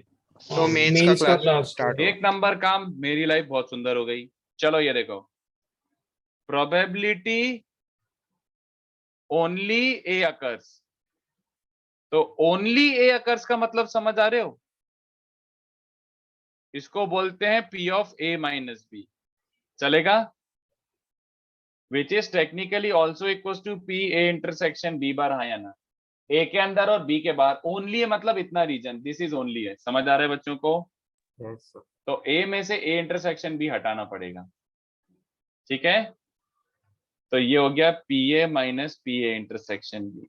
ओके, अब ये लिखने में मेरे को शर्म आ रही है, प्रोबेबिलिटी ओनली बी अकर्स। तो सबको समझ आ गया उसका नोटेशन? आप बोलोगे P B minus A, basically P B A intersection B bar, and actually answer will be this. हगा? ठीक है? ओके, एक हो जाएगा probability exactly one of A और बी इज, इसको कहा जाता है नोटेशन। अब मैं क्या करूं? P A delta B. ठीक है, पी ए डेल्टा बी चलेगा? एग्जैक्टली वन का मतलब समझ रहे हो? या फिर या तो ओनली है या फिर ओनली बी। तो कितने बच्चों को समझा सर? आपके हिसाब से तो ये बन रहा है। बिल्कुल सही है ना? जिसको आप क्या लिख सकते हो? P A plus P B, और उसमें से 2 बार ए इंटरसेक्शन बी कटा होता है, इन दोनों का एडिशन। चलेगा क्या नोटेशन बच्चों को? People, are we happy with the notation? तो ये हो गया आपका basic idea behind, basic idea behind addition theorem. ठीक है, छाप लो इसको, छापोफिकेशन।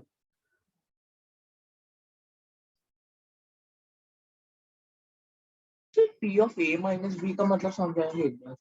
पढ़ के देख डेफिनेशन में क्या लिखा है। बस तो फिर एग्जैक्टली ए। सर नहीं, ए इंटरसेक्शन बी बार से कैसे वो इंटरप्रेट कर रहे हैं मौली सर? ए के अंदर और बी के बाहर। तो ए के अंदर मतलब ये ए गोले के अंदर, बट बी के बाहर, तो फिर यही रीजन बचा ना। डायग्राम बनाओ कि दिख। अरे यार क्या सोच रहा है बेसिकली? अरे बी सर के बाहर बट ए के सॉरी। अंदर, तो ये हो गया ना? इतना क्या सोच रहे हैं? Yes sir. तो A intersection B bar, but technically वो हो गया पी ए में से ए इंटरसेक्शन बी कटा दो। चलो, ग्रुप पे क्वेश्चन पोस्ट हो चुके हैं सर। सर मैंने उस दिन आपसे परम्यूटेशन में एक ऑक्टोपस वाला जो क्वेश्चन पूछा था सर, मैं आपको अपना एक अप्रोच बताना चाहता हूँ कि मैंने इस अप्रोच से सॉल्व करने की कोशिश किया। बता सकते कि सही है कि गलत? यार वो क्वेश्चन का मीनिंग कुछ और था सर। जो तूने सोल्यूशन भेजा था ना, जो तूने सोल्यूशन, वो तो सर जो मैंने वीडियो सोल्यूशन भेजा था तो दूसरे क्वेश्चन का था सर। नहीं, एक क्वेश्चन भेजा था ना कि एक फॉर्म में एक शू और एक सॉक है, तो उसने जो you said something like this, क्या आंसर दिया था? 16 फैक्टोरियल अपॉन क्या दिया था? 2 फैक्टोरियल टू द पावर 8। हाँ, तो इसका क्वेश्चन का मीनिंग ये निकल रहा है कि सॉक और शू फिक्स्ड है। हाँ, मतलब रेड सॉक और रेड शू ही है, मतलब ऐसा रेड सॉक के ऊपर रेड शू ही जाएगा। हाँ, रेड सॉक के ऊपर रेड शू जाएगा। अगर हाँ मैंने ये आंसर भेजा था, बट सर एक्चुअली फिर मैंने वापस सॉल्व करके देखा कि अगर आइडेंटिकल होते तो 16 factorial upon 2 to the power 8 सही होता, but since they are distinct I can do 16 factorial upon 2 to the power 8 into 8 factorial into 8 factorial. नहीं, तो क्वेश्चन नहीं समझा, या तो क्वेश्चन क्लियर करके एग्जैक्टली क्या बोल रहा है। क्या मैं रेड सॉक के ऊपर ब्लू वाला जूता पहन सकता हूँ क्या? Yes sir. तो फिर आंसर ये हो जाएगा ना 8 फैक्टोरियल इंटू 8 फैक्टोरियल। नहीं, 8 फैक्टोरियल इंटू 8 फैक्टोरियल नहीं, sorry. I should always wear a sock before I wear a shoe. I should always wear a sock before I wear a shoe. तो नहीं, बट इसमें problem ये भी है, उसमें एक प्रॉब्लम ये है कि मैं 8वें वाले लेग पे पहले सॉक पहनाऊं या फिर फर्स्ट वाले लेग पे पहले सॉक पहनाऊं, वो डिफरेंस आ जाएगा। तो एक सेकेंड रुक, मेरे हिसाब से आंसर आ जाएगा 2ncn अपॉन n+1 इंटू, ये हो गया कि कितने तरीके से मैं हमेशा सॉक बिफोर शू कर सकता हूं हमेशा। Number of socks is always greater than number of shoe, और फिर जितने भी परम्यूटेशन होंगे, और इंटू 8 फैक्टोरियल इंटू 8 फैक्टोरियल, तो फिर ये आंसर आना चाहिए। सर मैंने ये किया कि मेरा आया 16 factorial upon 2 to the power 8 into 8 factorial upon 8 factorial. मैंने ऐसे किया कि ऑल कंडीशंस ले लूं मैं। अपॉन 8 क्यों, अपॉन 8 क्यों भाई साहब, 8 क्यों नहीं, अपॉन 8 क्यों, अपॉन 8 नहीं sir, into 8 factorial into 8 factorial आया। 16 factorial into 8 factorial into 8 factorial divided by 2 to the power 8। नहीं, ये तो मेरे को ज्यादा रेपिटेशन लग रहा है सर। मेरा ऐसा है कि मैंने लिया कि आप पहले 16 फैक्टोरियल में ले लो, ऑल वेज ऑफ वेयरिंग की, जूता पहले पहन लो, मोजा पहले पहन लो, बट फिर उसके बाद divided by 2 to the power 8, इसलिए because of per leg sir आधे परम्यूटेशंस आपके कम होंगे, क्योंकि मैं बता रहा हूँ कि मोजा पहले पहनना है जूते पहनने से पहले। तो पहले तूने 16 इंटू 8 किया ना, तो मुझे ये तो समझा। पहले मैंने 16 फैक्टोरियल किया कि ऑल मतलब जूता 8 फैक्टोरियल, अभी तो मैं आइडेंटिकल अज्यूम कर रहा हूँ इनिशियली। मैंने लिया 16 factorial divided by 2 to the power 8, because sir मैंने बिकॉज फॉर एवरी टाइम एक अगर जूता मोजे से पहले पहनूं एंड एक मोजा जूते से पहले पहनूं, इसके यही दो कॉम्बिनेशंस आएंगे। अगर मैं एक लेग नहीं तो उसके आधे नहीं, इसका क्या मतलब निकला इस परम्यूटेशन में, मुझे समझा ये परम्यूटेशन का क्या मतलब है, और इसमें डिवाइड बाय 2 कैसे कर रहा है, ये समझा मुझे। सर मैंने नहीं सर, मैंने बोला कि सर अगर लेट अस अज्यूम एक ही पे लेता हूं, मैं पहले एक मोजा नहीं नहीं नहीं नहीं, तूने 16 फैक्टोरियल पहले लिया, you started with 16 factorial. Sir मैं आपको 1 लेके कंडीशन से लेके मैं उसको एक्सपैंड करता हूं sir. So sir, if I have 1 leg and I have 1 shoe and 1 this, क्या तो 16 फैक्टोरियल कहाँ से आ गया फिर? तो मैं वही समझा रहा हूँ सर एक सेकंड। तो मैंने 2 फैक्टोरियल लिया कि दो तरीके से, पहले मैं जूता पहनूं, फिर उसके ऊपर मोजा पहनूं, फिर मोजा पहनूं, उसके ऊपर जूता पहनूं, बट फिर सर उसके आधे इनवैलिड है, तो इसलिए डिवाइडेड बाय 2 कि मैं पहले मोजा ही पहन सकता हूँ फिर जूता पहनूंगा। तो आधी कंडीशंस जो जूता जिसमें मैं पहले पहन रहा था, मैंने उनको एराडिकेट किया भाई यूजिंग ग्रुप थ्योरी, जहाँ पे मैं 2 से डिवाइड कर रहा हूँ। तो अगर 2 पैर है सर, तो मेरे 2 पैर, मैं फिर इसको एक्सपैंड करता हूं सर, 2 पैर है तो और फिर 8 फैक्टोरियल 2 मोजे और नहीं सर 8 फैक्टोरियल इंटू 8 फैक्टोरियल, क्योंकि अभी तक तो मैं आइडेंटिकल अज्यूम कर रहा हूँ। 8 फैक्टोरियल मल्टीप्लाई कर रहा हूँ कि सॉक्स के ऑर्डर्स के लिए, एंड 8 फैक्टोरियल में मल्टीप्लाई कर रहा हूँ शू ऑर्डर्स के लिए, कि दोनों डिस्टिंक्ट है। तो 16 फैक्टोरियल में भी तो परम्यूटेशन आ ही रहा है। अच्छा हाँ, मैं 16 नहीं 16 फैक्टोरियल तो ऑर्डर है ना, फाइनल नहीं, मैं किस ऑर्डर में पहन रहा हूँ वो भी तो मैटर करता है। तो 16 फैक्टोरियल का मतलब क्या होता है? इसमें ये भी आएगा H2, H1, H3, H4 ये आएगा सर, बट उधर सारे में सर 16 फैक्टोरियल का मतलब हुआ कि मैं पहले रेड सॉक पहना, मैंने पहले 16 फैक्टोरियल जब सारे आइडेंटिकल है, मतलब कि मैंने फर्स्ट लेग पे एक सॉक पहना, सेकंड लेग पे सॉक पहना, सेकंड लेग पे शू पहना, फर्स्ट लेग पे शू पहना, तो उसमें ये सारी कंडीशंस आएंगी। 8 फैक्टोरियल इंटू 8 फैक्टोरियल होगा उसका कि नंबर ऑफ कंडीशंस जहाँ पे नहीं, फिर वो आइडेंटिकल से डिस्टिंक्ट करने के लिए कि 8 फैक्टोरियल इंटू 8 फैक्टोरियल, क्योंकि मेरे फर्स्ट सॉक के लिए मेरे पास 8 कॉम्बिनेशन है, फर्स्ट शू के लिए मेरे पास 8 कॉम्बिनेशन है, सेकंड सॉक के लिए 7 कॉम्बिनेशन है, सेकंड शू के लिए 7 कॉम्बिनेशन है, इसलिए multiplied by 8 factorial multiplied by 8 factorial किया। लेट मी थिंक, मैं सोचता हूँ चल इसके बारे में, let me think about this solution. Thank you sir, bye sir. Okay, मैं बुकलेट में से दे रहा था ना, वैसे मैं बुकलेट से 2-3 क्वेश्चन देता हूँ, ये नेक्स्ट लेक्चर करके आओ, ठीक है सर? अभी के लिए लेक्चर हो गया, अभी के लिए लेक्चर होगा।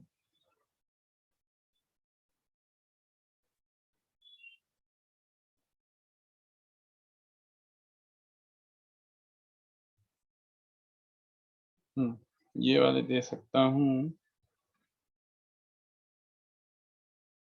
बुकलेट में से थोड़ा सा होमवर्क दे रहा हूँ, क्वेश्चन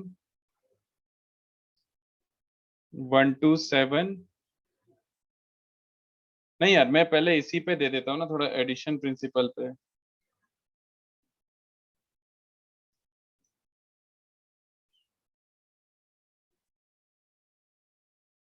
फन बी का क्वेश्चन 3, ये क्वेश्चन अपन नेक्स्ट लेक्चर डिस्कस करेंगे।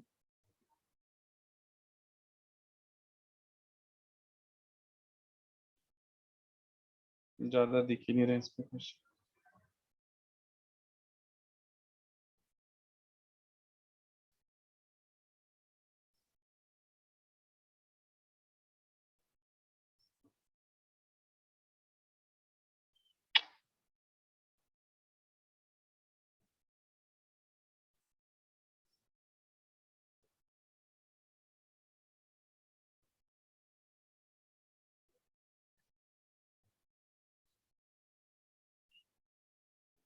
मिलेंगे क्वेश्चन।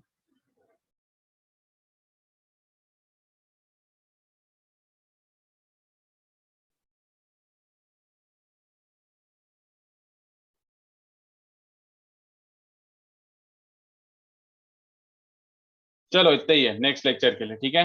ये क्वेश्चन डिस्कस करते हैं। पीएनसी बुकलेट एनी बैच, नहीं यार पीएनसी बुकलेट डिस्कस नहीं हुआ अभी तक। अरे 6 क्वेश्चन दिए मेरे भाई। चलो बाय।